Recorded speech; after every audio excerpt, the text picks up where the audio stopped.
ሸኙኝ ልሂድበት በቃ ይዘጋጅልኝ ሻንጣዬ እያለ ነው አብርሽ ዘግሬድ ማለት ነው።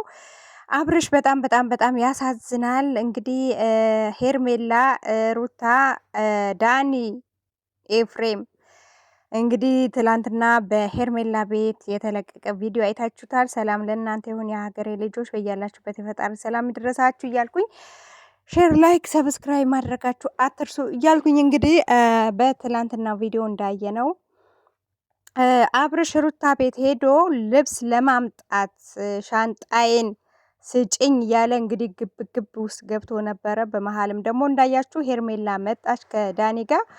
የእውነት እኔ ሄርሜላ በጣም በዚህ ድራማ ውስጥ ሄርሜላ ናት የምታሳዝነኝ። አብርሽ ልቡ ወዴት ሄደ ብትሉኝ ወደ ሩታ ሄዷል ማለት ነው። ምክንያቱም ሰበብ አስባብ እየፈለገ ነው ወደ ሩታ እየመጣ ያለው። ሩታ እንድትለምነው እንድትማጸነው በቃ እግሩ ውስጥ እንድትወድቅ ይፈልጋል። ሆኖም ግን ፊቷ ስታዞርበት ያው ሮጦ የሚመጣው ሩታ ጋ ነው። አሁንም እንግዲህ የእውነት ጋይስ ቤተሰቦቼ ማለት ነው የእውነት አሁን አብርሽ ልብስ አጥቶ ነው ልብስ የሚለብሰው ልብስ አጥቶ ነው ሩታ ጋር የሄደው ብላችሁ ታስባላችሁ? እኔ ግን ያን አይመስለኝም። ምክንያቱም ከልብ ካለቀሱ እንባ አይገድብም ይላል ተረት ማለት ነው። እና ምን ልላችሁ ፈልጌ ነው አብርሽ ሩታ ጋር በሰበብ በአስባብ ነው እየሄደ ያለው ማለት ነው። ልብስ ካለ ማን ነው ከሩታ ቤት ውጭ ያለው ልብስ ለምን ለብሶ አይሄድም? ለሁለት ለሶስት ቅያሪ ብሎ እንዴት ሩታ ቤት ድረስ ይሄዳል? አያችሁ፣ አሁን ልጅ መኖሩ ትልቅ ነጥብ ለሩታ እድል ፈጥሮላታል። ልጅ መኖሩ በልጅ እያሳበበ ነው። ሄርሜላ አብርሽ ለምንድን ነው እዚህ የመጣኸው? እዚህ ቤት ለምን መጣህ ስትለው ጊዜ ልጄን ልሰናበት አላት። ከዛ ሌላ ነገር አልተናገረችም። ሩታ ልሰናበታት ነው የመጣሁት ብሎ ቢነግራት እሳት ነበረ የምትጎርሰው ሄርሜላ ማለት ነው። ስለዚህ ሰበብ እየፈለገ ነው፣ ወደ ሩታ ጋር የሚወስደው ነገር እየፈለገ ነው ይሄ ልጅ የሚመጣው።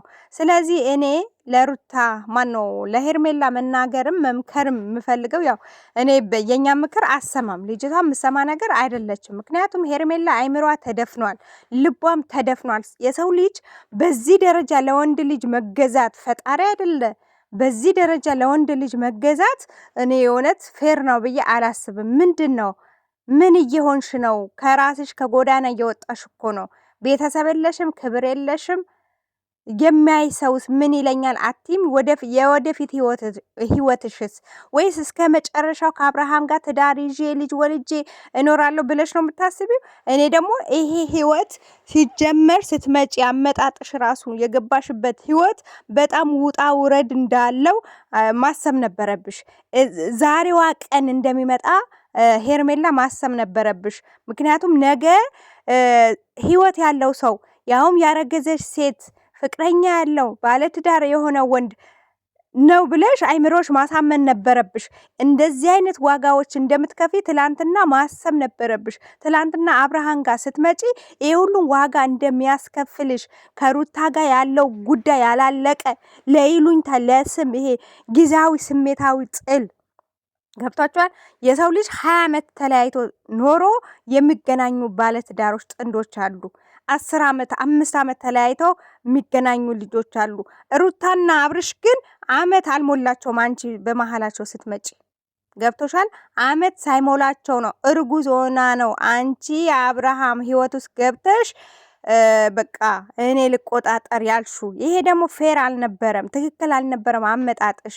አሁን ላይ ማንም ላይ ማዘን የለብሽም፣ በቤተሰብሽ ማዘን የለብሽም፣ በጓደኞችሽ በአብርሃምን በሩታ ማዘን ሳይሆን በአንቺ በጭንቅላትሽ ነው ማዘን ያለብሽ። ትናንትና ለምንድን ነው ይሄን ያላስተዋልኩት? የባለትዳር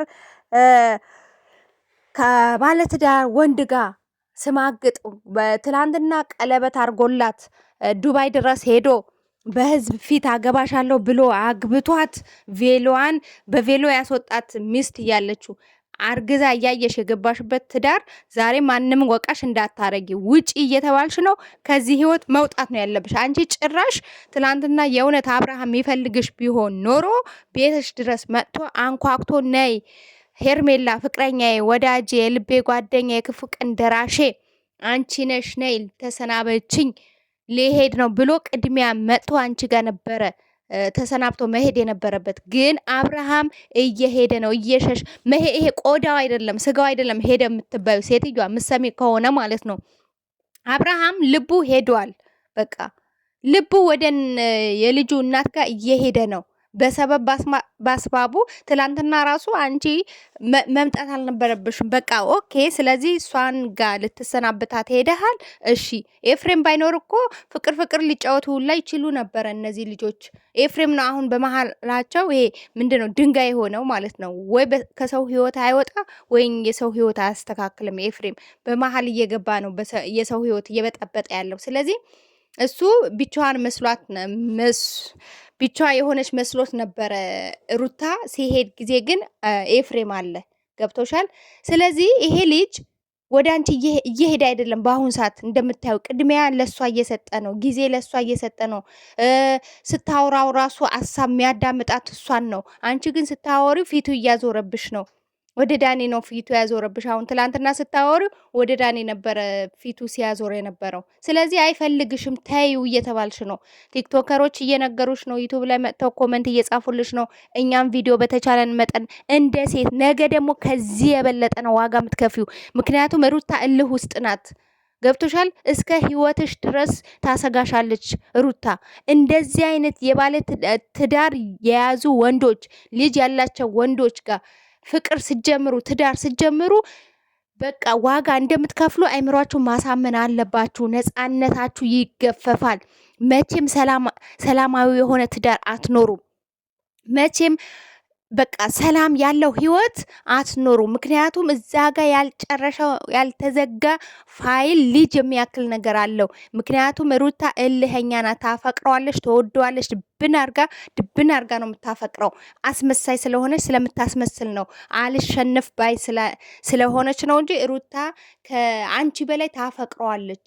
ገብቶሻል? ክብሯን ነው ይሄ እልኋን ነው የተወቹ። በአሁን ሰዓት ይሄ ግትርነቷ ትታኮ እየተለማመጠችው ነው። ያ ሁሉም አልፈልግህም፣ በዚህ ወጣ በዚህ ገባ፣ ከዳኒ ጋር እንደፈለገች ስትሆን አልጋ ይዛ ቤርጎ እንደፈለገች ስትሆን የነበረችው ሩታ አይደለችም አሁን ያለችው ሩታ ተገልብጣለች።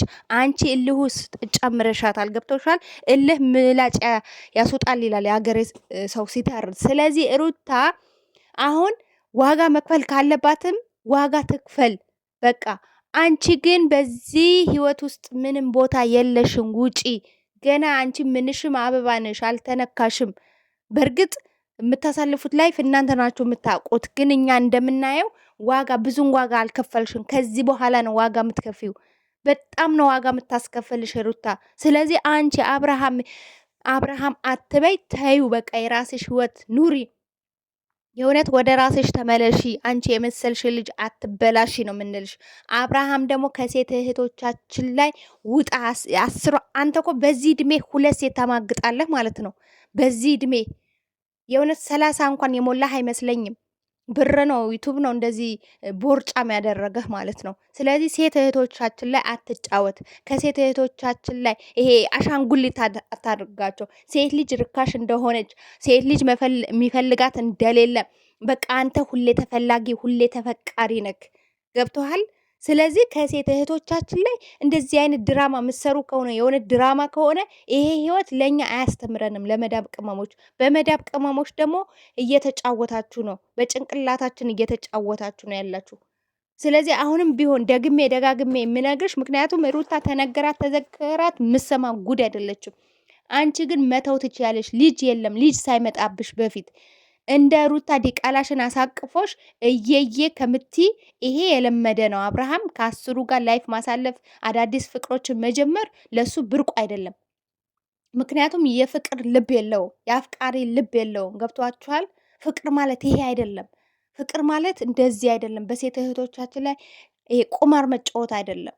አንተም ብሎ ደግሞ ፍሪዝ ጭራሽ ትላንት ኮፍያውን አድርጎ መነጽሩን አድርጎ ፍሪዙን ፈርዞ መጣ። ምንድን ነው እየተፈጠረ ያለው? አንተ በቃ አክትህ እየተቀየረ ነው።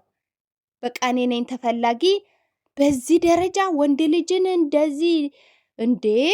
በዚህ በሰነጠለ ዘመን ሴት ልጅ እኮ ከቆረጠች እኮ ቆረጠች ነው። ሩታ መቁረጥ አቃታት። አንደኛ ሄርሜላ በቃ እልህ አስያዘቻት። አሁን እልህ ላይ ናት።